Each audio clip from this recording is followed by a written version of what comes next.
नमस्कार मंडळी, welcome back to my YouTube channel. मागच्या व्हिडिओपर्यंत आपण ऐकत होतो माणकाचे डोळे हा भयकथा संग्रह. त्याला तुमचा खूप सुंदर प्रतिसाद मिळाला आणि जर तुम्ही त्या कथा ऐकल्या नसतील तर प्लीज त्या कथा नक्की ऐका. आणि आजपासून आपण एक नवीन पुस्तक, नवीन गूढकथा संग्रह सुरू करतोय. हा आहे रत्नाकर मतकरींचा.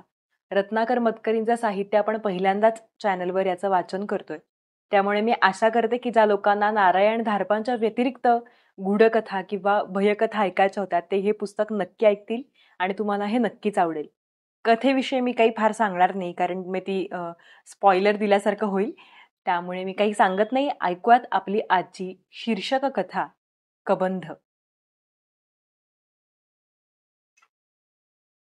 काळाभोर उंच डोंगर, त्याच्या माथ्याआडून सावकाश उगवणारा प्रचंड केशरी चंद्र. हळूहळू चंद्र वर येतो. त्याचा केशरी रंग फिकट होऊ लागतो.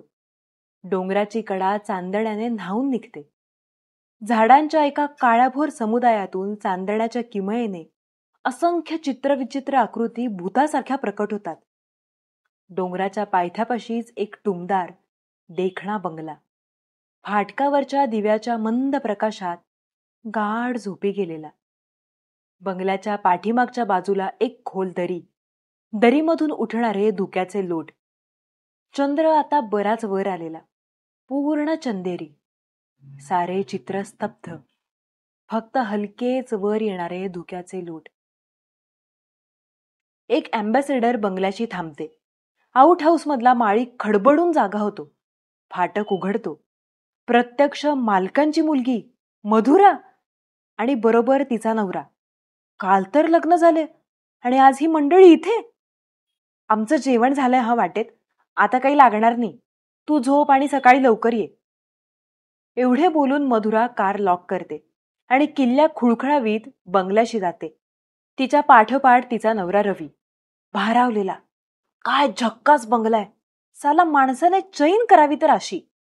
जन्मभर या बंगल्यात मालकाचा जावई म्हणून रुबाबाने येता जाता येईल. 15 दिवसांच्या सहवासात प्रेमविवाह करून पार असे पाहिजे. प्रेम करायचे मधुरासारख्या श्रीमंत बाहुलीवर आणि मधुचंद्र करायचा तर तो अशा सुंदर बंगल्यात. बेडरूम, लाल लाल मखमली बिछाना, प्रशस्त, त्याला नक्षीकाम केलेली सोनेरी पाट, एखाद्या सिंहासनासारखी. एक्सलेंट. आजची रात्र जन्मभर लक्षात राहिली पाहिजे. ये ना डार्लिंग. आतुर झालेली मधुरा. अंगात नुसता सॅटिनचा परकर आणि तंग काचोळी. जणू ती सोडायचेच निमंत्रण दिल्यासारखी पाठमोरी मधुरा. बोलावल्यावर लगेच जाण्यात गंमत नाही. आतुरता वाढवायला हवी. रवी विस्कीची बाटली काढतो. बाटलीवरच बसवलेल्या ग्लासमध्ये विस्की ओततो. नीट विस्की. सोडा नको, पाणी नको. किक अगदी डोक्यात भिनली पाहिजे. ही रात्र कायम ध्यानात राहिली पाहिजे. प्लीज डार्लिंग, डोंट ड्रिंक ना. मधुरा लाडात बोलते. लबाडे, मी थोडीफार प्यायलेली हवीच आहे तिला, तरच रात्री मजा येणारे, शुद्ध हरपणारे. माझे पिणे पटले नाही तर अशी मांजरीसारखी लाडात गुरगुरणार नाही ती. सरळ हातातून बाटली काढून घेईल. मी चांगला ओळखून हिला. बापाच्या श्रीमंतीची गुरमी तर आहे, का असू नये. मला नाही का माझ्या सुंदर चेहऱ्याचा गर्व. To our first night. Ravi एकटाच ग्लास तोंडाला लावतो. मधुरा रागावण्याचे नाटक करीत दुलई तोंडावर ओढून घेते. रवी दिवा मालवतो. त्याबरोबर खिडकीत डोळ्यांत भरते. दरी चांदण्यात नाहत असते. धुक्याचे लोट उठत असतात. विस्की शरीरात भिनत असते. दिस इज लाईफ. रवी स्वतःवर विलक्षण खुश आहे. तो बिछाण्यात अंग टाकतो. मधुराला जवळ ओढतो. ती प्रतिकाराचे नाटक करते. तो बळजबरीने तिची चुंबने घेतो. ती विस्कीच्या वासाला नाक मुरडते, खोटे खोटे. तो तिचे पांघरूण काढून टाकू लागतो. ती ते छातीशी गच्च धरून ठेवते. यू ब्रॉट, यू बीस्ट असं म्हणत खिदळते. तो तिने छातीशी धरलेली दुलई खेचू लागतो आणि एकाएकी स्तब्ध होतो. बाहेरचे फाटक उघडले जात आहे. कर्र कर्र. काय झालं डार्लिंग? मधुरा विचारते. कोणीतरी येतंय. तो कान देऊन ऐकत राहतो.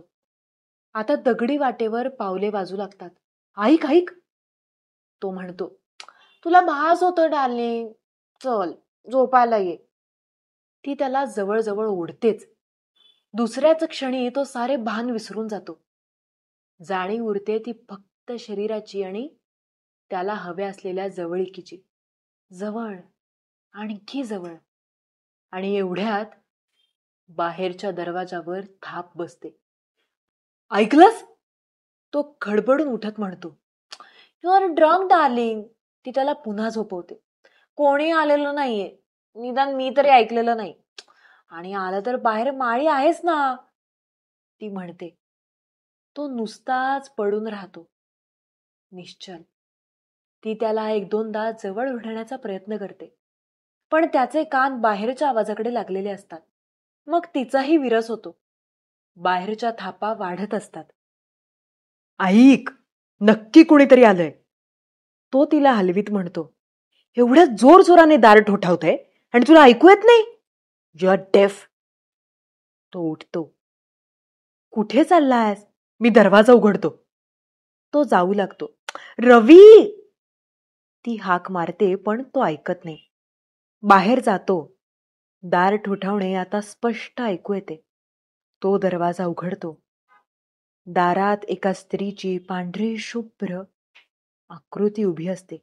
मात्र तिला मुंडके नसते आणि अंगावर रक्ताचा शिडकावा असतो. शुद्ध हरपून रवी तिथल्या तिथे कोसळतो. तो पडल्याचा आवाज ऐकून मधुरा बाहेर धावत येते. माळीही येतो. त्या दोघांना फक्त खाली पडलेला रवी दिसतो. दुसरा सबंध दिवस रवी तापाने फणफणत असतो. मधुरा मनातल्या मनात वैतागलेली असते. हे काय खूळ रवीने काढलंय? तिला न ऐकू आलेले ठोठावणे त्याने ऐकले कसे? नको सांगितले असताना दार उघडले कशाला? आणि त्याला दिसले तरी काय? हेच तिला समजत नाही. त्यातून धड काही सांगण्या इतका तो शुद्धीतही नसतो. फक्त अधूनमधून तो मालती मालती असे एक नाव घेतो. हा मालती प्रकार काय, या संशयानेही ती गांजून गेलेली असते. अखेरीस ती पोस्टात जाते आणि मुंबईला आपल्या डॅडींना ट्रंक कॉल करते. डॅडी त्याला ताबडतोब मुंबईला घेऊन ये, असा सल्ला देतात. एवढे सगळे होऊन रवीचा ताप निघेपर्यंत आणि तो थोडा माणसात येईपर्यंत संध्याकाळ झालेली असते. काळोखात गाडी काढून मुंबईला जाणे मधुराला कठीण वाटते. तेव्हा रात्र बंगल्यातच काढायची असे नाईलाजाने ठरवावे लागते. कुठल्या तरी मांत्रिकाचा अंगारा घेऊन माळी आलेला असतो. रवी आता थोडा थोडा बोलू लागलेला. तुटक तुटक वाक्यातच तो आपल्याला दिसलेल्या प्रकाराचे वर्णन करतो. हा हा बंगला झपाटलेला आहे का? छे, माळी छातीवर हात ठेवून सांगतो. आज इकती वर्ष मी इथं आहे, पण असलं वाईट वंगाळ मी जन्मात पाहिलेलं नाही. अंगारा लावून माळी जातो. रात्र वाढत जाते. रातकिडे किरकिरू लागतात. स्टेशन जवळच्या हॉटेलमधून मागवलेले जिन्नस खाऊन दोघेही बिछाण्यावर अंग टाकतात. सगळ्या मधुचंद्राची चवच गेलेली असते. दिवसभराच्या काळजीने थकून गेलेली मधुरा बिछाण्यात अंग टाकताच गाढ झोपी जाते. रवी मात्र या कुशीवरून त्या कुशीवर तळमळत राहतो. त्याला आठवत राहते पहिल्या लग्नाच्या मधुचंद्राची रात्र. नको म्हटले तरी आठवणी पुन्हा पुन्हा जमून येतात. मधमाशांचे पोळे फुटावे तशा. मालतीबरोबर त्याचे लग्न ठरले तेव्हा भरपूर हुंडा मिळणार म्हणून तो अगदी खुशीत होता. एवढ्यात कळले की मुलीला फिट्स येतात. त्याचे मामा मुलीच्या वडिलांना जाऊन भेटले. लग्न मोडूया म्हणाले. मालतीच्या वडिलांनी गयावया केल्या. कसेही करा पण मुलीला पदरात घ्याव असं म्हणाले. त्यांना देखील कुठून तरी आपल्या जीवाचा घोर जायलाच हवा होता. रवीच्या मामांनी हुंडा 5,000 वाढवून मागितला, फीट्सची किंमत म्हणून. मालतीच्या वडिलांनी तो दिला. लग्न थाटामाटात झाले. रवी रातोरात बायकोला फ्लॅटवर घेऊन गेला. त्याला फार जवळचे अगदी घरातले कुणीच नव्हते. इतर नातेवाईकांची सोय लागलेली होती. ब्लॉक रिकामाच होता. हौसेला आणि रीतींना फाटा देऊन रवीने बायका मंडळींची अडगड आधीच दूर केली होती. बायका मंडळी नाखुश होती. दारात ओवाळायला देखील बाई माणूस नसावे हे खुद्द मालतीलाही विचित्र वाटले. पण रवीचा स्वभाव हेकट, मनात येईल ते करण्याचा. त्याने मनात घेतले की कोणी त्याला विरोध करीत नसे. उंबरठ्यावरचे माप देखील न लवणता मालती घरात आली. रवीचे हात नुसते शिवशिवत होते. सगळे शरीर उतावीळ झाले होते. घिसाडघाई करून त्याने मालतीला बिछाण्यावर ढकलले. तिच्या तोंडातून एक चित्कार निघाला. दुसऱ्या क्षणी तिने मान टाकली. रवी घाबरला. काय झालं मालती असे विचारू लागला. पण मालती शुद्धीवर नव्हती. तिचा चेहरा तांबडा लाल झाला होता. डोळे तारवटले होते. त्यांच्यात नजर नव्हती. तोंडातून फेस गळत होता आणि ती हातपाय झाडत होती. बांधून ठेवलेले जनावर सुटण्याची धडपड करते तसे करीत होती. तोंडाने हा हा हा हा असं करून धाप लागल्यासारखी श्वास घेत होती. रवीने तिच्या तोंडावर पाणी मारले. तिचे हातपाय धरून ठेवले पण काही उपयोग नाही. जवळजवळ 5 मिनिटे हा प्रकार चालला. पण रवीला कित्येक तास होऊन गेल्यासारखे वाटले. अखेरीस जसा आला तसाच एकाएकी तो झटका गेला आणि मालती शुद्धीवर आली. गेल्या 5 मिनिटांत काय झाले यातले काहीही तिला आठवत नव्हते. तुला फीट आली होती. ती शुद्धीवर येताच रवीचा सगळा संताप उफाळून आला. नेहमी अशाच फीट्स येतात का तुला? प्रथम ती काहीच बोलली नाही. तिला विलक्षण थकवा आला होता. पण त्याने पुन्हा पुन्हा खोदून विचारले तेव्हा ती खोल आवाजात म्हणाली, बाबा म्हणाले की तुम्हाला माहितीये. अरे वा, शहाणेच आहेत तुझे बाबा. माहीत असलं म्हणून काय मी वाटेल ते चालून घेईन असं वाटलं की काय त्यांना? चल माझ्या बरोबर. तो ओरडला. कुठे जायचं? ती घाबरून म्हणाली, तुझ्या बापाकडे. असलं सॉंग माझ्या घरात नकोय हा. त्याने तसंच दरदरा ओढीत तिला खाली नेलं. टॅक्सी थांबवली आणि तो सासऱ्यांच्या घरी गेला. ती टॅक्सीतून उतरताच त्याने दरवाजा लावून घेतला आणि ड्रायव्हरला म्हणाला, चलो वापस. काय झालं असेल त्या क्षणी तिचं? रवीच्या डोक्यात माशा घोंगावत राहतात. ती क्षणभर तशीच उभी राहिली असेल. लग्नाच्या रात्री आपल्याला सोडून जाणाऱ्या नवऱ्याच्या टॅक्सीकडे तिने एक वार पाहिलं असेल. मनातल्या मनात कदाचित एखादी शिवी देखील उच्चारली असेल. मग तिला समोर दिसलं असेल वडिलांचं घर. आता निजानीज झाली असेल. त्यातून घरात पाहुणे मंडळी. एक उठला तर सगळी जागी होतील. मग चर्चा. तोंडातोंडी हाच विषय. नवरी मुलगी परत आली.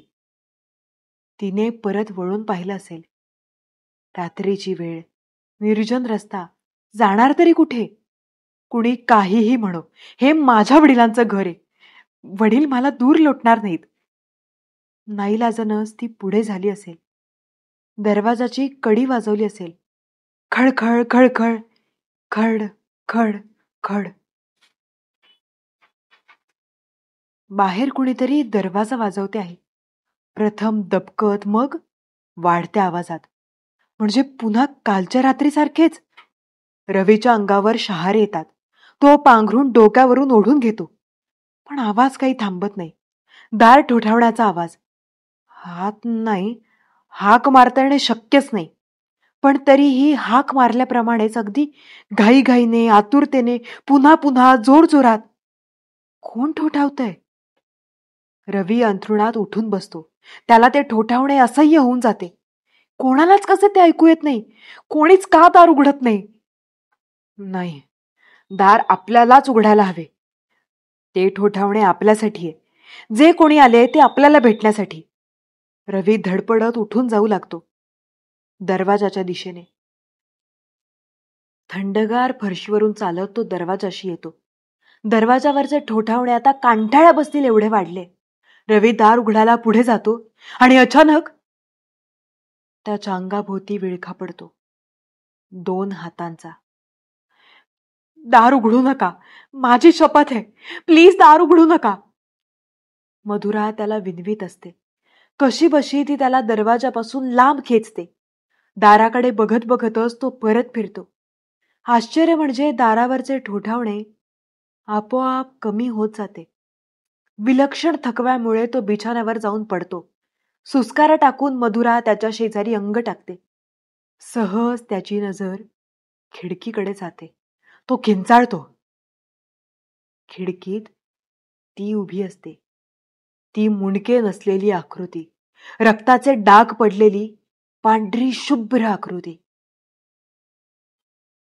कारमध्ये रवी अगदी गप्प बसून असतो. मधुरा देखील काहीच बोलत नाही.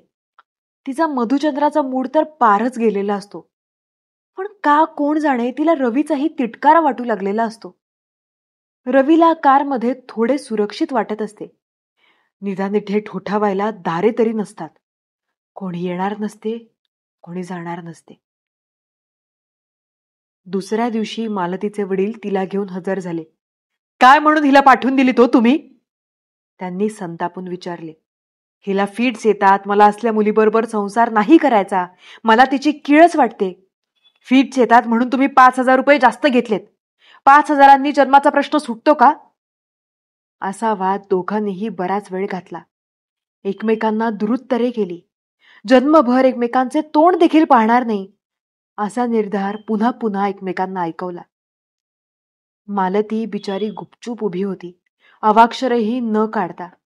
आपल्यावरून ही अशी भांडणे होत आहेत याचे तिला मनस्वी दुःख होत होते. पण नाईलाज होता. तिचा नवरा आणि तिचा बाप, ती एखादी निर्जीव वस्तू असावी अशी तिच्याविषयी चर्चा करीत होते. तिला काय वाटत असेल याची दखल घेण्याची कोणालाच गरज वाटत नव्हती. अखेरीस रवीने त्या दोघांनाही दरवाजाबाहेर ढकलले आणि दार लावून घेतले. थोड्या वेळाने दरवाजा वाजला. रवीने दार उघडले. तीच दारात होती. तू तू अजून इथे? तो ओरडला. हो, बाबा मला इथेच सोडून गेले. मी आत येऊ का? नको, रवी म्हणाला आणि त्याने धाडदिशी दरवाजा लावून घेतला. का इतके निर्दयी झालो आपण त्यावेळी? तिच्या वडिलांनी आपल्याला फसवले, पण फसवले तरी कसे म्हणावे? त्यांनी आधी कल्पना दिलेली होती. काही का असेना, असले लोढणे गळ्यात बांधून घेणे ही माझी संसाराची कल्पना नव्हती. त्याने थोड्या वेळाने बाहेर जाण्यासाठी म्हणून दार उघडले. ती दाराला टेकून बसली होती. ती एकदम आत कलंडली. तू अजून इथं का बसलीयस? मग कुठं जाऊ मी? घरी जा. बाबा म्हणतात आता हेच तुझं घर आहे. 2 दिवसांत ती मुलगी निराधार झाली होती. मोठ्या समारंभाने तिला साऱ्यांचा निरोप घ्यावा लागला होता. सगळे अंतरले होते. कुणालाही दया यावी अशी तिची अवस्था झाली होती. कदाचित त्यालाही आली असती, पण एवढ्यात तिला पुन्हा झटका आला. घराच्या दारातच पुन्हा एकदा तो तमाशा झाला. ते हातपाय झाडणे, ते डोळे फिरवणे, तोंडाला फेस. रवीच्याने ते पाहावे ना. असहाय्यपणे तो नुसता उभा राहिला. यावेळी त्याने तिच्या तोंडावर पाणी सुद्धा मारले नाही.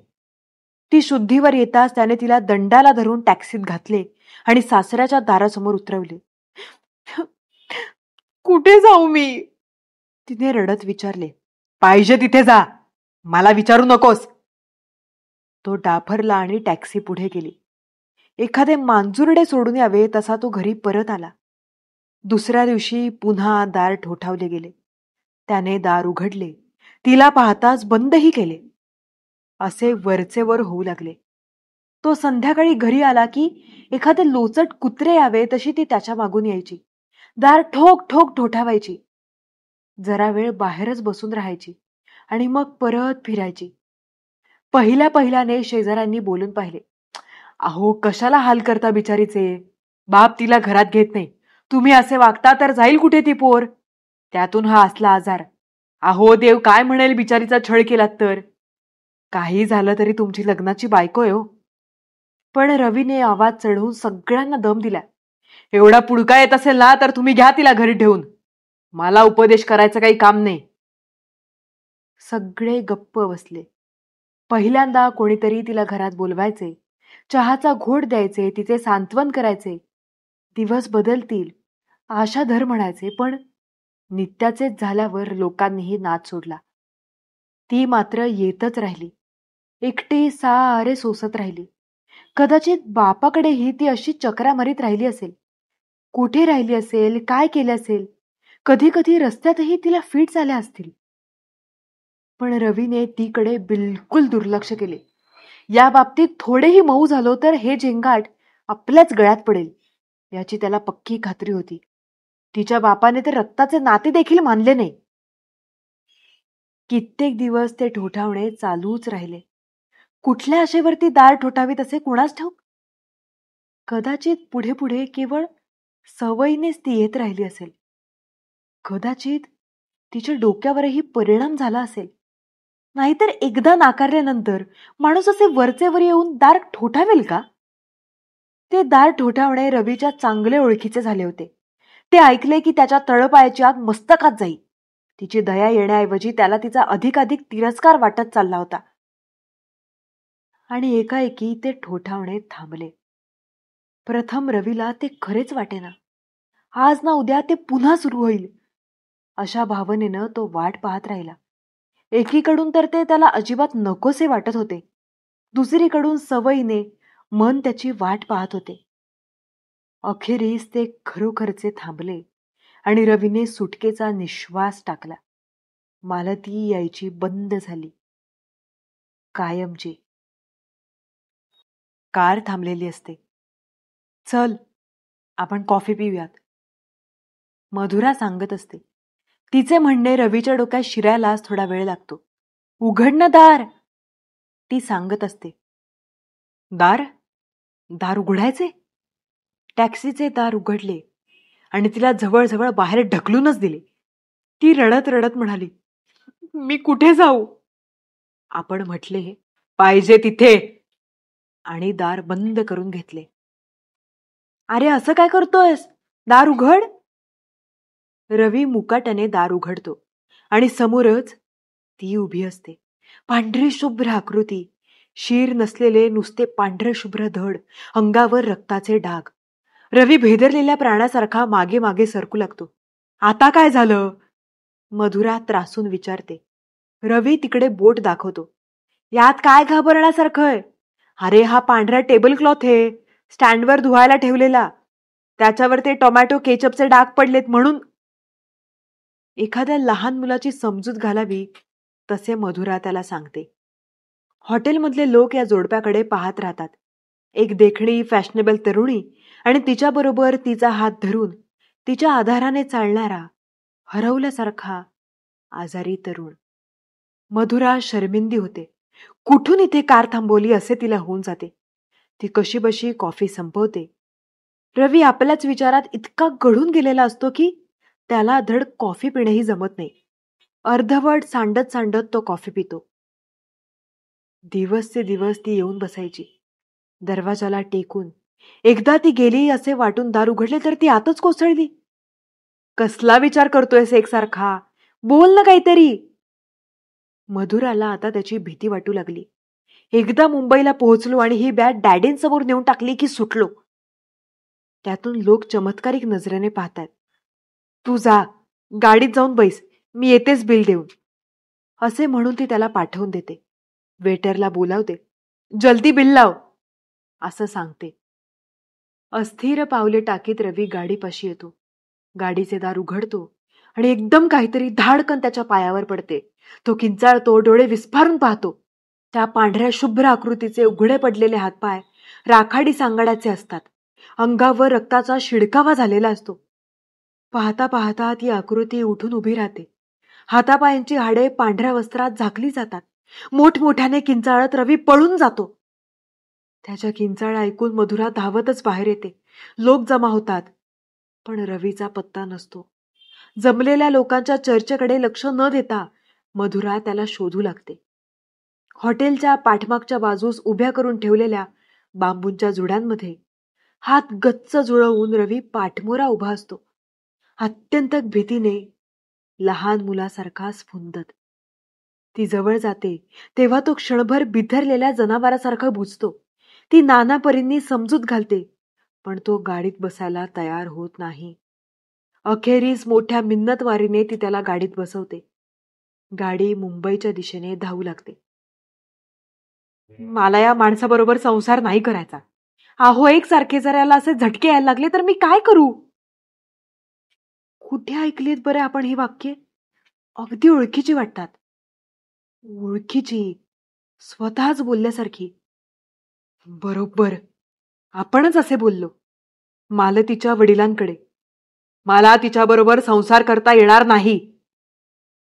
मग आता हे कोण बोलतंय? हा तर मधुराचा आवाज. पलीकडच्या खोलीत मधुरा तिच्या डॅडींशी बोलते. धीरानं, जरा धीरानं घे. डॅडींचा आवाज. He is ill. We must treat him like a sick person. शांत, धीर गंभीर स्वर. कुठे आहोत आपण? मधुराच्या घरात. He is ill? काय झालंय आपल्याला?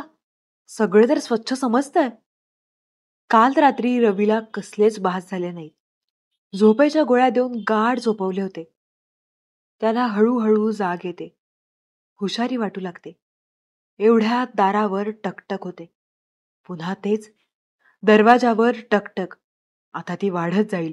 मोठमोठ्याने थापा पडू लागतील. दार उघडणे भाग पडेल आणि मग रवी पांघरून डोक्यावर ओढून घेतो. पण टकटकीच्या पाठोपाठ दरवाजा ढकलला जातो. डॅडी आत येतात. त्यांच्या चाहुलीने रवी पांघरूण दूर करतो. बरं वाटतंय का आता? सस्मित, शांत प्रश्न, पण त्यामागे काहीतरी शोधण्याचा बेरकीपणा. निदान रवीला तसा भास होतो. हो, एवढेच उत्तर तो देतो. काय झालं या तरुणाचं? गेल्याच आठवड्यात कसा उमदा, रुबाबदार वाटत होता. त्याच्या प्रत्येक हालचालीत आत्मविश्वास होता. आणि हा घाबरलेला, कुठेतरी शून्यात पाहणारा, दुसराच कोणीतरी हरवलेला माणूस. पण या वेळेस त्याला नुसती दया दाखवून चालायची नाही. नाहीतर कायमचे हे लोढणे गळ्यात येईल. सारे काही आधी माहीत करून घेतले पाहिजे. तुम्ही झोपेत मालतीचे नाव घेता. मालती कोण? डॅडी शांतपणे पण ठामपणे विचारतात. सांगावे का यांना? न सांगून चालणार नाही, पण सांगितले तर इतके दिवस लपवून ठेवल्यासारखे होईल. मला काही झालं नाही, मी बरा आहे. मला सगळं नीट समजतंय. रवी विषय टाळतो. दारात मधुरा येऊन उभी. फक्त सगळ्या गोष्टींची भीती वाटतेय. ती खोचून म्हणते. मालती कोण? डॅडी पुन्हा विचारतात. माझी पहिली बायको, पण ती वारली. डॅडी आणि मधुरा दोघांनाही धक्का बसतो. ती वारली यात काही खोटे नाही. तिचे दार ठोठावणे एकदम बंद झाले. त्यानंतर काही दिवस गेले आणि एके दिवशी रेल्वे स्टेशनवर बोलावणे आले. स्टेशन मास्तरने चौकशी केली. त्यांच्या टेबलावर एक लेडीज पर्स होती. पर्समध्ये सापडलेल्या व्हिजिटिंग कार्डवर मिळालेल्या पत्त्यावरून त्यांनी बोलावले होते. लग्नाआधी मालतीच्या वडिलांना दिलेले कार्ड. संबंध संपला असताही तिने ते जपून ठेवले होते. रेल्वेखाली सापडून मरण पावलेल्या स्त्रीच्या जवळ ती पर्स सापडली होती. प्रेताची ओळख पटवून घेण्यासाठी रवीला बोलावण्यात आले होते. रेल्वे पोलिसाबरोबर रवी त्याने दाखवलेल्या खोलीत गेला. स्ट्रेचरवरची पांढरी चादर पोलिसाने दूर केली. पांढरी शुभ्र साडी, तिच्यावर रक्ताचा शिडकावा, फक्त धड, मुंडके नसलेले. मुंडक्याचा पार चेंदामेंदा होऊन गेल्याचे कळले. मालतीच्या कबंधाची ओळख पटवून रवी घरी आला. संपले. एक प्रकरण संपले. आजवर मनात ठुसठुसत राहिलेले एक दुखणे संपले. लग्नबंधन तुटले. आता तो कुठल्याही कायद्याच्या कचाट्यात सापडणार नव्हता. तो मोकळा होता. संपूर्ण मोकळा. तो पुन्हा लग्न करू शकत होता. नवे आयुष्य सुरू करू शकत होता. आणि फार दिवस वाट न पाहता त्याने ते केलेच. I C. डॅडी विचारमग्न होऊन म्हणतात. आणि या मालतीचं पिशाच मधुचंद्राच्या रात्रीपासून तुमच्या मागे लागले. दिस इज टेरिबल. काही असो डॅडी, झपाटलेल्या माणसाबरोबर मला संसार नाही करायचा. शिवाय त्याने मला फसवलंय.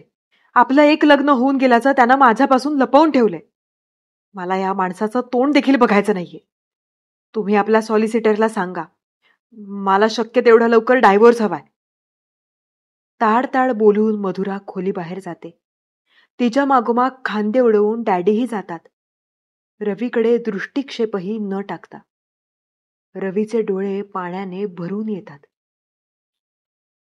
जग इतकी निर्दयी काय आहे?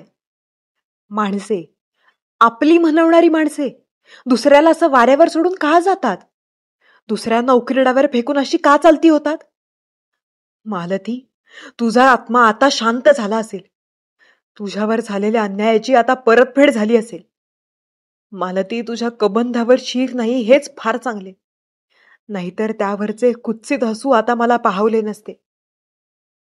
रूळ, रेल्वेचे रूळ, त्यावरून धडधडत जाणारी रेल्वे, रेल्वे समोर अंग झोकून देणारी मालती, धडधडत जाणारी रेल्वे, त्यावरून धड. रवी हळूहळू जागा होतो. रेल्वेचा आवाज अजूनही ऐकू येतो आहे, पण तो आवाज दूरवर जात पुसट होतो. मग अजिबात ऐकू येण्यासा होतो. पुन्हा शांतता पसरते. आपण कुठे आहोत?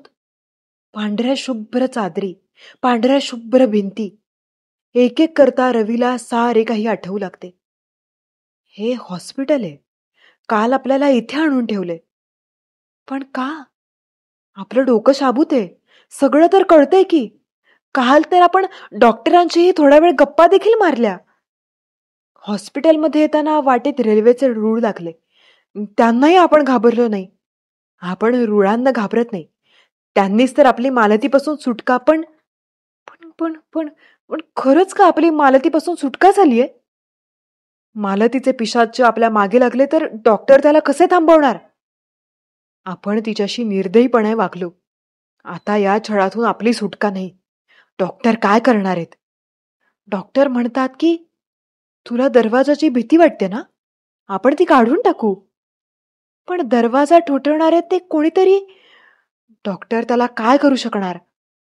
म्हणून त्यांनी या खोलीचा दरवाजा उघडाच ठेवलाय, म्हणजे तो कोणी ठोठावायलाच नको. मधुराचे डॅडी आपल्याला वाटले तसे निर्दय निघाले नाहीत. त्यांनी निदान आपल्याला या हॉस्पिटलमध्ये तरी ठेवलंय. आपण मालतीसाठी एवढं जरी केलं असतं तर आज तिच्या आकृतीचं भय वाटलं नसतं. सगळीकडे किती शांत आहे. हॉस्पिटलच्या घड्याळात 12चे टोले पडतात. रवी डोळे तारवटून दरवाजाकडे पाहत राहतो. उघड्या दरवाजातून आकाशाचा तुकडा दिसतो. आकाशात चंद्र, केशरी रंगाचा. हवेत गारठा आहे. रवीला झोप येत नाही. दरवाजा उघडाच आहे. त्याचे एक दार हलकेच मागे पुढे होते. कर्र कर्र. रवी अंथरुणात उठून बसतो. नाही, घाबरण्यासारखे काही नाही. पण एकदा पाहून यावे. दरवाजा बाहेर कुणी आहे का? नाही, वॉचमन शिवाय कुणीच नाही. रवी निर्धास्त होऊन वळतो आणि एकाएकी थिजून जातो. खोलीतल्या दाराचे एक तावदान निखळले आणि त्यात मालतीचे मुडके. त्याला पाहून हसणारे. रवी तिकडे पुन्हा पाहूच शकत नाही. तो उघड्या दारातून बाहेर पडतो. वॉचमॅनचा आरडाओरडा त्याला थांबवू शकत नाही. तो रडत ओरडत किंचाळत पळत सुटतो. अमानुष वेगाने, जीवाच्या आकांताने. बगीचा ओलांडून, कुंपण ओलांडून तो रेल्वे लाईन गाठतो. पिसाट वेगाने रेल्वे लाईन मधून धावत राहतो. आपण कुठे जात आहोत हे त्याला समजत नाही. पण दूर दूर, मालतीच्या पिशाच्या पासून अगदी दूर धडधडाट ऐकू येतो. समोरून येणाऱ्या आगगाडीच्या प्रकाशाची तिरीप पडते. डोळे दिपल्यासारखे होऊन तो मागे वळतो. त्याच्या पाठीशीच ती उभी आहे. पांढरी शुभ्र आकृती, रक्त सांडलेली, मुंडके नसलेली. पण ती मालतीचीच आहे हे त्याला चांगलं माहितीये. आत्ताच नव्हतं का त्याने ते मुंडकं पाहिलं? या भयानक आकृतीपासून दूर जायला हवं. कुणाचा तरी आसरा घ्यायला हवा, आधार हवा. गाडीचा धडधडाट कर्णकटू होतो. मग ब्रेक लागतात. गाडी थांबते, पण फार उशीर झालेला असतो. स्टेशनवर धावत आलेल्या हॉस्पिटलमधील मंडळींच्या ताब्यात रवीचे प्रेत दिले जाते. शरीराचे 2 तुकडे झालेले. धड एका बाजूला, मस्तकाचा पार चेंदामेंदा. Terrible guilt complex. दुसऱ्या दिवशी डॉक्टर डॅडींना सांगतात. आपण मालतीवर केलेल्या अन्यायाची रुखरुख त्याच्या मनात खोलवर होती. ती कितीही गाडली तरी दुसरं लग्न करताच ती उफाळून आली. रेल्वे ऍक्सिडेंटमध्ये दिलेल्या कबंधाचा त्या भावनेनं आकार घेतला. सगळीकडं ते कबंध त्याला दिसायला लागलं. Nothing surprising. अहो, पिशाच्च कसली? माणसाच्या मनातच इतक्या भयंकर गोष्टी दडलेल्या असतात की त्यातून कसली तरी पिशाच्च आकार घेऊ शकतात. आर यू शुअर डॉक्टर की रवी ज्याला घाबरत होता त्यात पिशांचाचा अंश नव्हता? डॅडी विचारतात. 100% शुअर. अहो, मालतीचं पिशाच्च होणं शक्यच नाही. कारण ती जिवंत आहे. काय म्हणता? हो. याच रुळांमध्ये तिनं आत्महत्येचा प्रयत्न केला, पण तो फसला. तिला वाचवण्याच्या प्रयत्नात दुसरी एक बाई मेली आणि खेचाखेचीत मालतीची पळस रुळांत पडली. मी तिला इथे ऍडमिट केलं ते केवळ तिची अवस्था पाहून. आत्यंतिक निराशेनं तिच्या डोक्यावर परिणाम होऊ लागला होता आणि फिट्सचंही प्रमाणही वाढलं होतं.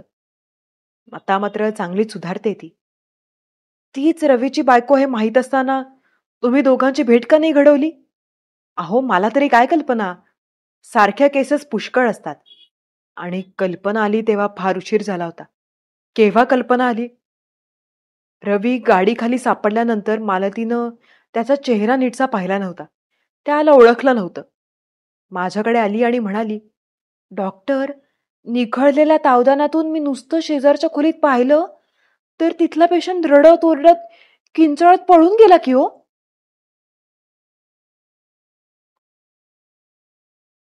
ही होती आपली आजची कथा, कबंध. खरं तर यामध्ये भूत पिशाच्च असं काहीही नव्हतं. या गोष्टीमध्ये होतं ते केवळ गिल्ट. कारण जर मालती जिवंत होती तर तिचं भूत असतं तरी ते होणं शक्यच नव्हतं. त्यामुळेच भूत पिशाच्च असं काही नव्हतंच. फक्त मालतीला त्याने इतकी वाईट वागणूक दिली होती की त्याच्यामुळेच तिला काहीतरी झालं असणार आहे असं त्याला माहित होतं.